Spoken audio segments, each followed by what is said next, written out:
संसार में व्यक्ति दुखी क्यों है और उसका मुख्य कारण क्या है। आप देखना, आपके घर में 4 कमरे रहते हैं। एक तो बैठक कक्ष, इसको डाइनिंग हॉल बोलते हैं, एक आपका शयन कक्ष और एक भोजन कक्ष, और एक कमरा ऐसा होता है जो अनचाहा बच जाता है। इसमें जो जमाने भर का कपड़ा इकट्ठा हो जाता है। जो बैठक कक्ष होता है वहाँ पर सब लोग आते जाते हैं, तो क्या करते हैं अपन उसको अच्छा सजा करके रखते हैं, अच्छा डेकोरेशन करके रखते हैं। और आपके जीवन में जितनी उपलब्धियाँ हुई, कोई इनाम मिला हो, कोई ट्रॉफी मिली और कोई सीढ़ी मिली हो, कुछ भी मिला हो, उसको वहाँ सजा करके रखते हैं। भोजन कक्ष में क्या करते हैं, अच्छा स्वयं भोजन करते हैं, सबको स्वस्थ करने का उपाय करते हैं, और शयन कक्ष में सोते हैं, जाकर के नए नए सपने देखते हैं। और एक कक्ष ऐसा है जहाँ पर जमाने का सामान इकट्ठा कर करके पटक देते हैं। तो हमारे जीवन में 4 कक्ष ऐसे हमारे पास हैं। एक तो हमारा पहला कक्ष है बैठक कक्ष, उपलब्धियों का, उसका हम अच्छे से प्रदर्शन करते हैं, हमें ये प्राप्त हो गया, हमें ये मिल गया, हमें वो मिल गया। उसके बाद शरीर स्वस्थ रखने के लिए अच्छा भोजन करते हैं। फिर तीसरी, हम नए नए कुछ चीज़ प्राप्त करने के लिए अपने रोज का एक नया सपना देखते हैं, अपने नया टारगेट बनाते हैं, आपको ये प्राप्त करना, वो प्राप्त करना है। और जो चौथा कक्ष है वो मन का हमारे चौथा हिस्सा ऐसा है जिसमें हम काम, क्रोध, ईर्षा, मोह, राग, द्वेष ये सब इकट्ठा करके कबाड़े के रूप में, और ये जो कबाड़ा है ना वो सारे घर का मामला बिगाड़ देता है। जब वास्तु की बात आती है तो घर में अगर बहुत अधिक कचरा पड़ा हो, कबाड़ा पड़ा हो, तो उस घर में समृद्धि नहीं आ सकती। अगर समृद्धि की प्राप्ति करना हो तो उस कचरे को बाहर निकालना पड़ेगा। वास्तु वाले यही कहते हैं कि आप बहुत अधिक कचरा इकट्ठा करके घर में मत रखो, अनुपयोगी चीज को घर में इकट्ठा करके मत रखो। और लोग चाहते हैं समृद्धि तो करना चाहते हैं, पर क्या फिर भी कहीं कबाड़ इकट्ठा करके रख लेते हैं। क्या रहता है, हाँ इसको सामान बेच देंगे तो रख दो, जब बेचने जाते तो क्या होता है, फिर वो रख लो, काम आ जाएगी। तो इसी प्रकार हमारे जीवन में जो काम, क्रोध, ईर्षा, द्वेष, राग, मोह, ये जो है हम सोचते हैं छोड़ तो दें, छोड़ना है हमको, पर कहीं ना कहीं पुनः वापस उनकी ओर चले जाते हैं। वस्तु की प्रति राग भाव रहता है, और ये जो सब चीज़ें हैं, इतने विकारी भाव हैं, हमारी समृद्धि में, हमारी उन्नति में बाधा उत्पन्न कर रहे हैं। अब ईर्षा, हम दूसरों से इस ईर्षा करके क्या मिलेगा हमें, वस्तु प्राप्त होने वाली है क्या ईर्षा करने से। ईर्षा करने से वस्तु कहीं प्राप्त होगी नहीं, पर उससे क्या होगा, हमारा ही स्वास्थ्य गड़बड़ होता है। क्योंकि डॉक्टर ने सिद्ध किया है कि जो व्यक्ति के मन में ईर्षा भाव उत्पन्न रहता है उसके शरीर का खून तेजी से जलता है।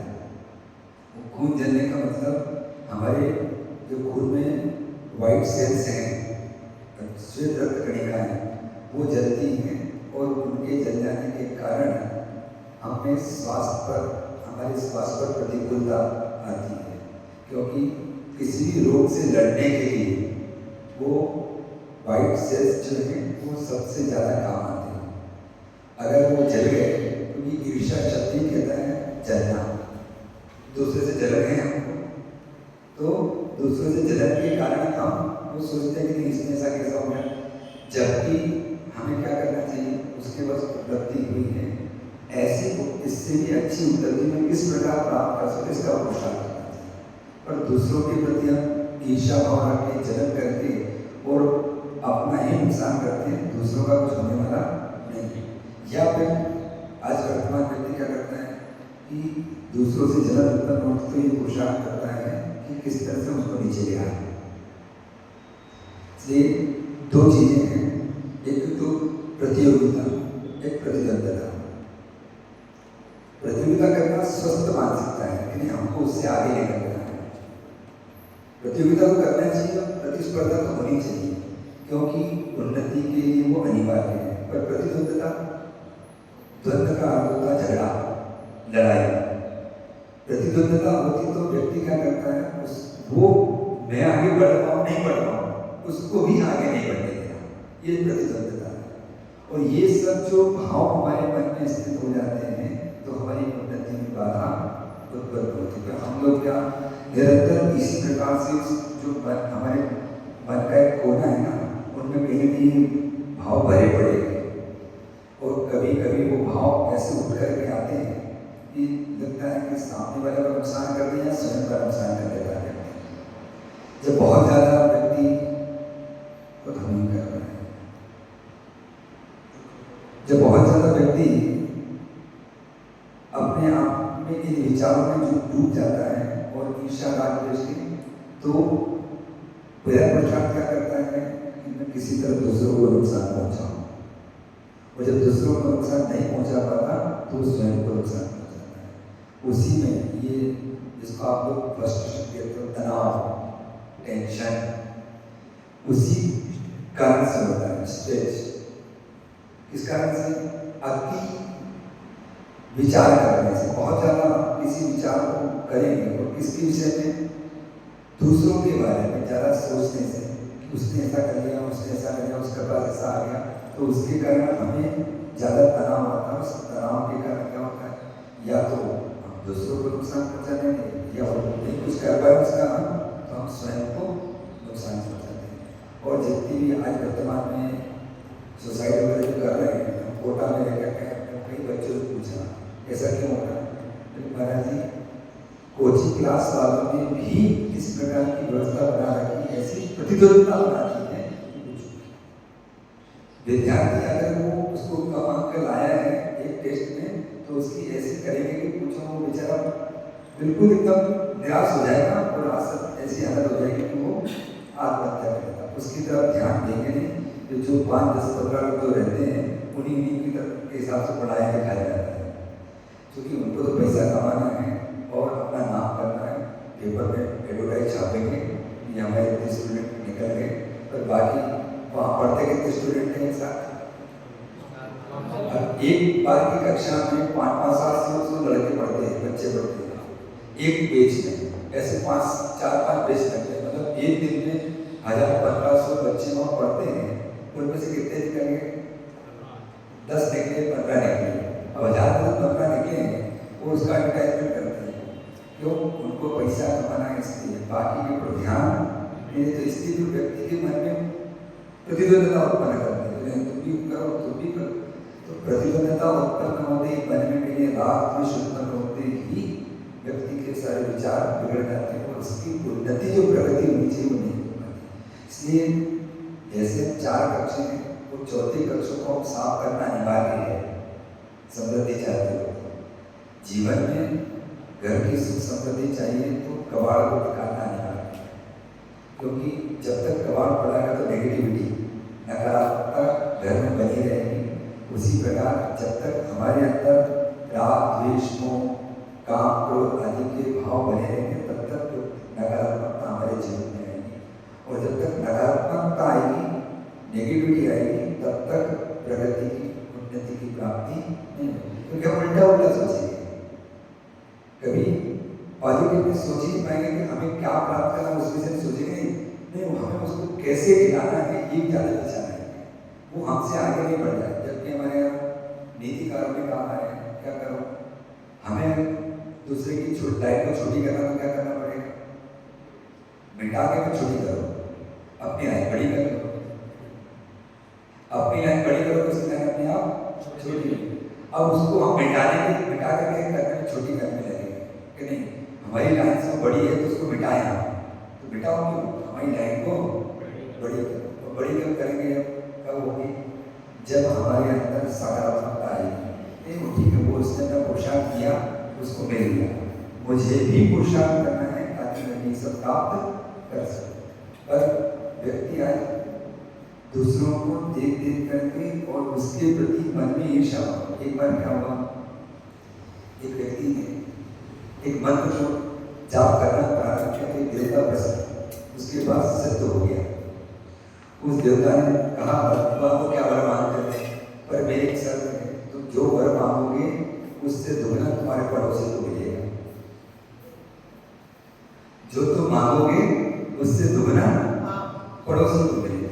अब उसने सोचा अगर मैं धन दौलत मांगता हूँ तो मुझसे दुगनी उसको मिलेगी, मैं एक मकान मांगता हूँ तो उसको 2 मकान मिलेंगे, मैं अगर 1 किलो सोना मांगता हूँ उसको 2 किलो मिलेगा। अब क्या करूँगा? विचार करता करता इसका ठीक है, मैं उसको सबक सिखाऊंगा। क्या करता है? मेरी एक आँख उड़ जाए, दूसरों को नुकसान पहुंचाने के लिए क्या कर रहा है? अब ये नेगेटिविटी कैसी कि दूसरे को नहीं मिलना चाहिए, तो नेगेटिविटी कैसी? मेरी एक आँख उड़ जाए तो अब क्या होगा? उसकी 2 आँख उड़ेगी। मेरी एक आँख टूट जाए, उसकी 2 टूटेगी। तो इस प्रकार की नकारात्मकता, ये हमारे अंदर जो इस प्रकार के विचार भरे हुए हैं ना, ये हमारे लिए दुखदायक है और यही हमारे लिए क्या हो रहा है? उन्नति की प्राप्ति नहीं करा पाते। हम सोचते हैं, अब दुकान में आप बैठे हो, बाजू वाली दुकान को गिराक आ रहे हैं, उसका इंतजार कर रहे हैं, हमारा गिराक नहीं चल रहे, तो बैठे तो फिर कई लोग करते हैं टोटके कर देते हैं, टोटका करके उधर कर देंगे। नकारात्मकता अपने जीवन में पहले आती है, दूसरे के जीवन में आप ला पाओगे ना नहीं ला पाओगे कोई पता नहीं, पर हमारे जीवन में सबसे पहले आती है। और जो भिखारी भाव का जो कोना है ना, वो अपने आज से नहीं बना रहा था। कब से? जब से संसार में ना, तब से वो कोना इकट्ठा करके रखा आपने। जैसे घर बनता है ना, नया घर भी बना हो तो भी कबाड़ इकट्ठा हो जाता है। क्या मकान बनने के लिए सामान बचा ना थोड़ा हो, कहीं 2-4 टाइल्स पड़ी होगी, 2-4 कहीं लोहे की पाइप पड़े रह जाएंगे, है ना, और भी ऐसी चीजें हैं, पेंट की बाल्टियाँ हैं, ये है, वो सब इकट्ठा करके कमरे में रखें। तो नया घर बनते ही कबाड़ इकट्ठा शुरू हो जाता है। तो हमारे पास में ऐसे जो मन में हमारा जो कोना बना हुआ है कबाड़ खाना, वो आज से नहीं, अनादिकाल से बना हुआ है। और उस कबाड़ खाने को खाली करना हमारे हाथ में ही है। से जो मन में काम, क्रोध, राग, द्वेष जो भाव हमने बना रखे हैं, वो हमारी प्रगति में, उन्नति में बाधा है, इसलिए उनको दूर करना अनिवार्य है। जब तक इनको दूर नहीं करेंगे तब तक सुख समृद्धि की प्राप्ति नहीं होगी। हम चाहते तो हैं, चाहते हैं सुख समृद्धि है, चाहते सब सुख समृद्धि, हमारा व्यापार बढ़े, हमारे घर में सुख शांति बनी रहे, सब कुछ बनी रहे, तो पहले हमें अपने अंदर उस सुख समृद्धि को, शांति को लाना पड़ेगा। इसके माध्यम से सबसे पहले नकारात्मकता बात नहीं करो। हमारा सभी मोटिवेशन इसका यही बोलते हैं, नकारात्मकता नहीं करो। कैसे निकालेंगे? उसका एक ही तरीका है, विचार एक ही करना है। हमारे तीर्थंकर भगवंतों ने आचरण में एक ही बात की, जो कुछ मिलेगा तुम्हें तुम्हारे पुण्य की या कर्म के उदय के बिना कुछ भी मिलने वाला नहीं। इसलिए जीवन में 2 सूत्र याद रखना, पहला ये भी नहीं रहेगा, और दूसरा जो होता है अच्छे के लिए होता है। पहला सूत्र क्या है? पहला सूत्र ये भी नहीं रहेगा, और दूसरा जो होता है अच्छे के लिए होता है। एक बार क्या हुआ, एक राजा नई तलवार बन करके तो मंत्री के साथ आयुषशाला में गया कि अपन चलो धार चेक करके आते हैं कैसे हथियार बन करके आए। उसने तलवार पर उंगली चलाई, धार देखने तो उसकी उंगली कट गई। और मंत्री जो था उसकी आदत थी हर चीज बोलने की, जो होता है अच्छे के लिए होता है। और वो राजा ने जैसे उंगली चलाई, उंगली कट गई, अलग होगी, कट कर गई। तो राजा ने कहा मेरी उंगली कट गई। मंत्री की आदत, जो होता है अच्छा होता है। राजा को गुस्सा आ गया, मेरी उंगली कट गई, और तू कह रहा जो होता है अच्छे के लिए होता है, क्या करें? राजा को गुस्सा आ गया, तो राजा ने कहा उसको उठा के जेल में डाल दो। मंत्री को जेल में डाल दिया। अब एक दिन राजा जंगल में घूमने गया, घूमते घूमते रास्ता भटक गया, उसके साथ के जो सैनिक में थे सब अलग हो गए, राजा अकेला रह गया, और राजा को आदिवासी लोगों पकड़ लिया। अब उसको ले जाकर के खंभे से बांध दिया। वहाँ देखा तो बड़ी सी हवन करने के लिए वो कुंड बना है, वो सब बना है, वो सब बना है, और सारे आदिवासी इकट्ठे हो गए। और आदिवासी में जो पुरोहित था वो आया, उसने कहा तुम नर बलि देना है, मनुष्य तो बहुत अच्छा पकड़ करके लाया, एकदम सुंदर, और इसको पहले देखो तो सही, ये पूरा सर्वांग है कि नहीं, हुए हैं कि नहीं, क्योंकि आंखों पर पूर्ण हुए बिना नर बलि नहीं दी जाती। तो उसको चेक किया तो बोले इसमें उंगली कटी है, तो बोले कोई काम का नहीं, तो छोड़ दो। तो छोड़ दिया, राजा को छोड़ दिया। राजा बेचारा जैसा तैसा वापस पहुंचा। पहुंचते ही उसको सबसे पहले मंत्री की याद आई कि राजा ने मंत्री का, मैंने उसको जेल में डाल दिया। मंत्री का तो होता है अच्छे के लिए होता है। अब वो मंत्री को वापस जेल में से निकाल करके बुलाया और कहा मैं तुमसे क्षमा चाहता हूँ, मैं तुमको जेल में डाल दिया। तो मंत्री कहता जो होता है अच्छे के लिए होता है। बोले इसमें क्या अच्छा हुआ? बोले राजा आप मुझे जेल में नहीं डालते तो मैं आपके साथ होता, और आप तो उंगली कटे होने के कारण बच जाते, पर मेरी बलि चढ़ जाती क्योंकि मैं तो सांगोपा। इसलिए जो होता है होता है। और ये भी जो स्थिति आज है क्या स्थायी रहने वाली है क्या? नहीं, पर हम लोग क्या मन में जो हमारे राग द्वेष ईर्ष्या जो भरे पड़े ना, वो उस पर विचार करने नहीं देते कि आज जो स्थिति है बदलेगी करेंगे। तो इसलिए बहुत ज्यादा आकुल व्याकुल में केवल एक ही विचार करें कि मेरे कर्म के उदय के बिना मुझे कुछ भी नहीं मिलेगा। इस प्रकार की पॉजिटिविटी हमारे अंदर आ जाएगी ना, तो अपने आप सब चीजों में शांत हो जाएगी और दूसरों से ईर्ष्या जलन हमारे से शांत हो जाएगी। क्यों? मेरे कर्म के बिना उदय के बिना अगर पुण्य कर्म का उदय होगा तो सब मिलेगा। आप देखिए व्यक्ति के पुण्य कर्म का उदय हो तो उसको घर बैठे व्यवस्था मिल जाती है, घर बैठे ग्राहक आ जाएगा। और नहीं हो तो आप दुकान खोल करके बैठोगे तो नहीं आएगा। एक संघ में आचार्य महाराज के पास संघ में व्यक्ति आते हैं कोलकाता के, वो कहते महाराज हमें पूछा भैया आप 6 महीने 7 महीने यहाँ रहते हैं, करते क्या हो? मुझे महाराज मैं पत्थर का व्यापार है, जाता हूँ एक बार बेच बिछा करके आ जाता हूँ और आराम से खाता हूँ। मैं घोड़ा को देखता है, व्यवस्था को देखता हूँ, नहीं महाराज क्यों? बोले कमरे में घोड़ा बना रखा मैंने। मैंने कहा समझा नहीं, कमरे में पत्थर के लिए घोड़ा बड़ा चाहिए। नहीं बोले मेरे लिए छोटा कमरे के अंदर भी छोटा सा तिजोरी है, उसके अंदर घोड़ा बना रखा है। मैंने फिर समझ में आया, हमें भी क्या समझ में आया तुमको? काय का व्यापार करता हूँ? हीरे का व्यापार करता हूँ, हीरे के व्यापारी है, मैं पत्थर का बिजनेस करता हूँ। जाता है वो कह देता हूँ ग्राहक को मुझे तुमको चाहिए वो लेना हो तो आप, मैं तो कोई बात नहीं। और भी देखना वैसे ही अनाज की व्यापार करने के लिए तो अनाज का ढेर लगाना पड़ता है, और हीरे का व्यापार करने के लिए कुछ करना पड़ता है, कुछ नहीं करना पड़ता। इसलिए जाते हैं महीने 2-4 महीने घर रह करके और एक आध बार करके कमा करके आ जाते हैं। तो धर्म ध्यान करते हैं महाराज पुण्य का उदय है तो सब कुछ अपने आप हो जाएगा, लोग यहाँ फोन आ जाता है, और नहीं हो तो वहाँ बैठे भी तो कुछ नहीं होगा। इसलिए हमें नकारात्मकता दूर करने के सबसे पहले यही विचार करना है कि मेरे कर्म के उदय के बिना मुझे कुछ मिलने वाला नहीं, और मुझसे मेरे कर्म पाप कर्म के उदय के बिना कुछ छिनने वाला भी नहीं।